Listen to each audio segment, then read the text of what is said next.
আমার ভাইরা, আমার বন্ধুগণ, আল্লাহ রাব্বুল আলামিন বলেন, ওয়া ইয তাআযানা রাব্বুকুম লা ইন শাকারতুম লাযীদান্নাকুম ওয়া লা ইন কাফারতুম ইন্না আযাবী লাশাদীদ। বলুন আল্লাহু আকবার।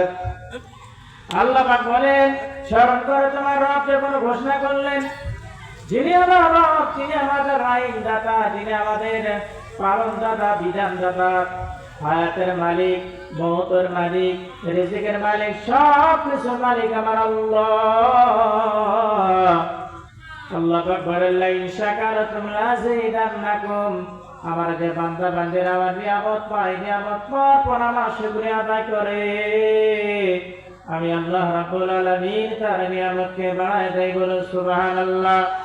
আর আমার নিয়ামত পাওয়ার পরে যারা নাফরমানি করে, ওয়ালা ইন কাফারতুম, আমি তার নিয়ামতকে ছিনিয়ে নেই, ইন্না আযাবী লাশাদীদ।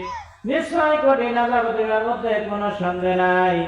এজন্য বেশি বেশি শুকর আদায় করব।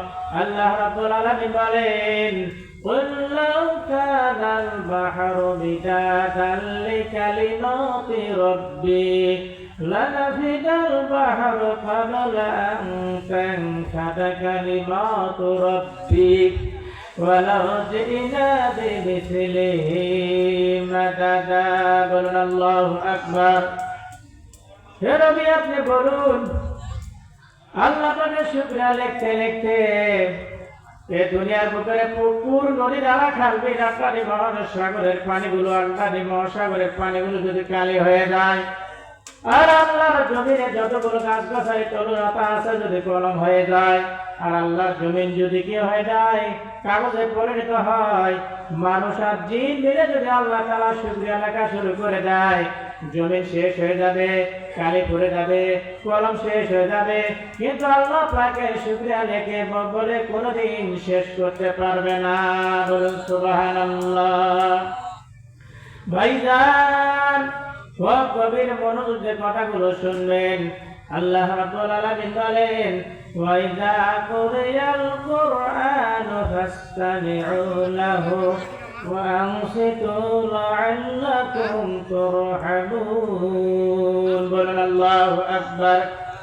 আল্লাহ পাক বলেন, ওয়া ইযা কুরিয়াল কুরআন, তোমাদের সামনে যখন কোরআন তেলাওয়াত করা হয়, কোরআনের কথাগুলো বলা হয়, কোরআন তেলাওয়াত করা হয়, ফাসতামি'উ লাহু, মনোযোগ সহকারে শ্রবণ করো।